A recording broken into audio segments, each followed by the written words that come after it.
ये बहुत अच्छे चलते हैं भाई, इनकी तो मैं कह सकता हूँ कि मैं खुद एलजी की वॉशिंग मशीन यूज़ करता हूँ घर पे। तो ऐसा काम आपके साथ ना हो, इसलिए एलजी के फ़ोन तो भूल जाना, जैसे आपके सामने आए चाहे वो कितना ही सस्ता आ रहा हो भाई।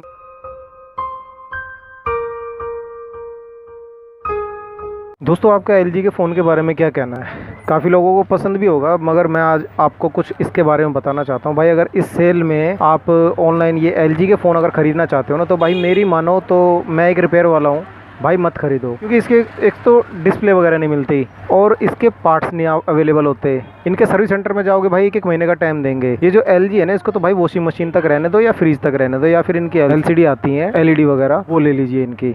ये वहाँ तक ठीक है, वहाँ तक मैं मान सकता हूँ, मगर इसको ये स्मार्टफोन में पता नहीं क्यों आ गया है कि एक तरह से इसमें भी पैसा कमा लें। तो भाई पैसा तो कमा लोगे, ये मुझे नहीं लगता ये कामयाब कोई चीज़ है। क्योंकि हम जितने फ़ोन रिपेयर करते हैं ना एलजी के भाई, एक तो इनकी डिस्प्ले मिलना बहुत टफ होता है, पूरी मार्केट छान मारते हैं। 2000 से नीचे भाई साहब कोई डिस्प्ले नहीं होती। 7-8 हज़ार का भी कोई फ़ोन है ना एलजी का, उसकी डिस्प्ले ढूंढना हमारे लिए बहुत टफ हो जाता है। बड़ी मार्केट में, एशिया की बड़ी मार्केट है भाई साहब, करोल बाग, दिल्ली से ही हूँ। तो यहाँ पे वो डिस्प्ले मिलनी मुश्किल हो जाती है भाई साहब। 2500-2600 ऐसे ही इसका प्राइस होता है डिस्प्ले का। तो कस्टमर कितने पैसे देगा उसके, और वो भी एक लोकल डिस्प्ले मिलती है। अब आपको एक चीज़ समझाता हूँ, ये एलजी वाले पता नहीं क्या भांग खा के मोबाइल फ़ोन लॉन्च करते हैं। इन्होंने देखिए ये LG Q7 है, एक तो इन्होंने IPS डिस्प्ले दे रखी है इस फ़ोन के अंदर, दूसरा इन्होंने दे रखा है कि IP68 की रेटिंग दे रखी है। मतलब इनके फ़ोन को 1.5 मीटर पानी में रखें 30 मिनट तक, तो इनके फ़ोन को कुछ नहीं होगा भाई, ऐसा इनका कहना है। मगर मेरा कहना तो नहीं है भाई ऐसा। भाई IPS डिस्प्ले है ना, बताऊँ कैसी होती है? देखो ये रही, इन्हें बोलते हैं IPS डिस्प्ले। आप बताइए क्या इसके अंदर पानी नहीं घुस सकता? आराम से घुसेगा इसके अंदर, और 2 मिनट में भाई साहब ये ख़राब हो जाएगा इसके अंदर का रिफ्लेक्टर, और पानी भी घुसेगा और फ़ोन भी ख़राब हो जाएगा। वो पता नहीं क्या ऐसा क्यों लिखते हैं, इन्होंने अपनी साइट पे लिख रखा है। मैं वही पढ़ रहा था कि बताओ, जो चीज़ है भी नहीं वो भी चीज़ लिख देते हैं। ये LG वेलवेट है इनका, ये फ़ोन महंगा भी है इनका, अभी इनका नया लॉन्च्ड है। इसमें दे रखा POLED, देखिए POLED लिखा है, इसमें भी लिखा हुआ IP68 की rating, dust water resistance up to 1.5 metre for 30 minute, है ना। ये कह रहे हैं आधे घंटे तक पानी में रखो, कुछ नहीं होने वाला भाई। इसमें तो POLED दे रखी है, मतलब P से प्लास्टिक बोलते हैं। तो एक तो इसकी डिस्प्ले अगर ख़रीदना चाहेंगे LG वेलवेट 5G की, तो 10,000 रुपये से नीचे की नहीं है ना। तो भाई ये चीज़ सोच समझ के लेना। इसकी डिस्प्ले का रेट देखिए मैं बता देता हूँ, एक साइट पे है ना, मुझे इसकी डिस्प्ले मिली सबसे सस्ती, वरना औरों पे तो और भी महंगी है। इस पे देख लीजिए इसकी क्या प्राइस चल रहा है इसकी डिस्प्ले का, ये सबसे सस्ती साइट होती है।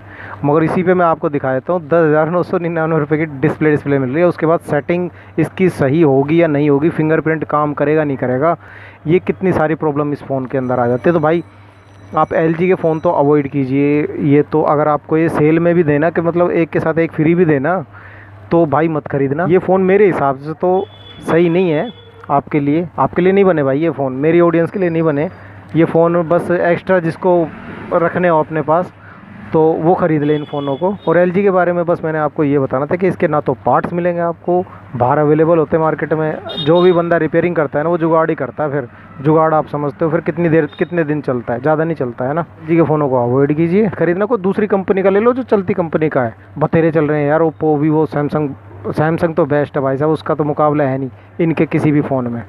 और OnePlus वो भी सही चल रहा है। अभी मैं आपको और वीडियोस बना के बताता रहूँगा कि आपको कौन कौन से फ़ोन खरीदना। बस सारी वीडियो देखना और पूरी देखना। इन वीडियोस में कुछ ऐसी बात छुपी मिलेंगी आपको जो जानकर आपको बहुत खुशी होगी। क्योंकि मैं मोबाइल रिपेयर वाला हूँ भाई, हम प्रैक्टिकली काम करते हैं सारा दिन, है ना, फ़ोन ही ठीक करते रहते हैं। अब हमसे अच्छा कौन बताएगा भाई। एक बंदा टाई कोट पहन के आपको बता रहा है स्पेसिफिकेशन मोबाइल के बारे में, उसके बताने में और हमारे बताने में ज़मीन आसमान का फ़र्क होता है। क्योंकि हम भाई उसे खोल के ऑपरेशन करते हैं, उसके अंदर क्या पार्ट्स लगे हमें पता होता है, मॉडल नंबर हमारे सामने होता है। ये जैसे फ़ोन है ना, हमें इसके अंदर का पता है भाई साहब, इसके मदरबोर्ड में क्या क्या किस जगह क्या पार्ट लगा है और वो कैसे ख़राब होता है, हमें ये चीज़ें तक पता होती है ना। तो इसीलिए आप भरोसा कर सकते हैं और इस चैनल को सब्सक्राइब कर लीजिए ताकि अगली वीडियो आपके सामने आ जाए। और ये वीडियो कैसी लगी, छोटी सी जानकारी LG के बारे में। LG वालों को बुरा मानने की ज़रूरत नहीं, मगर भाई आपके फ़ोन में जो कमी है वो है। आप ये चीज़ें ऐसी क्यों लिखते हो जो चीज़ होती भी नहीं है फ़ोन के अंदर, और फिर भी आप इसमें मेंशन कर देते हो इन चीज़ों को। तो ये ठीक। अब एक चीज़ बताइए आपको, ये Q7 है LG का, ये कितने mAh की बैटरी है इसके अंदर? 3000 mAh भाई साहब, 6,000 mAh की बैटरियाँ चल रही हैं इस टाइम पे, और ये 3000 mAh की बैटरी बेच रहे हैं। तो ये कितनी चल जाएगी भाई? गेम खेलते ही ख़त्म, है ना, और फ़ोन भी गर्म, कितनी सारी प्रॉब्लम आ सकती हैं। और 3 GB रैम। तो बाकी देखिए, इनके प्रोसेसर का नाम भी बहुत कम हम सुनते हैं, पता नहीं ये कहाँ से बिल्ड करवाते हैं। वैसे तो बेसिकली ये चाइना वगैरह से ही करवाते हैं, क्योंकि इनके अंदर जो पार्ट्स होते हैं वो सारे चाइनीज़ होते हैं, ये हमें भी पता है। तो चलिए ठीक है, ये छोटी सी जानकारी एलजी के बारे में आपको कैसी लगी। इनका टीवी फ्रिज वगैरह ले लीजिए जी भाई, उसके लिए मैं बिल्कुल कह रहा हूँ कि मैं हो सके तो मैं लिंक भी दे दूँगा भाई साहब डिस्क्रिप्शन में, कि इसके टीवी ले लो, इसकी वॉशिंग मशीन ले लो, इसके फ्रिज ले लो, ये बहुत अच्छे चलते हैं भाई। इनकी तो मैं कह सकता हूँ, क्यों मैं खुद एलजी की वॉशिंग मशीन यूज़ करता हूँ घर पे, वो आप भले ही ले लो।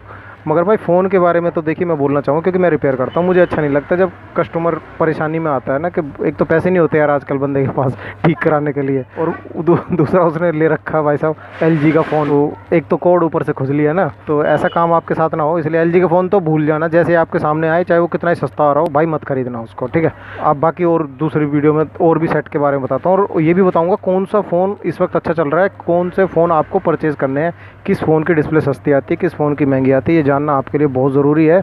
उसके बाद ही आप परचेज़ कीजिएगा। मैं भी वीडियो बनाने में लगा हुआ हूँ, और आप भी है ना पूरी वीडियो देख के उसे लाइक कीजिएगा, शेयर कीजिएगा, और सब्सक्राइब जरूर करना, ताकि अगली वीडियो फ़ौरन आपके सामने आ जाए। सब्सक्राइब नहीं करेंगे तो फिर वीडियो पता नहीं कहाँ की कहाँ चली जाएगी, फिर आप ढूंढोगे कि ये एक बंदा था, उसकी वीडियो देखनी थी, ठीक है। सब्सक्राइब कर लेना। तो मैं मिलता हूँ आपसे नेक्स्ट वीडियो में, तब तक के लिए मुझे इजाज़त दीजिए। Goodbye and take care.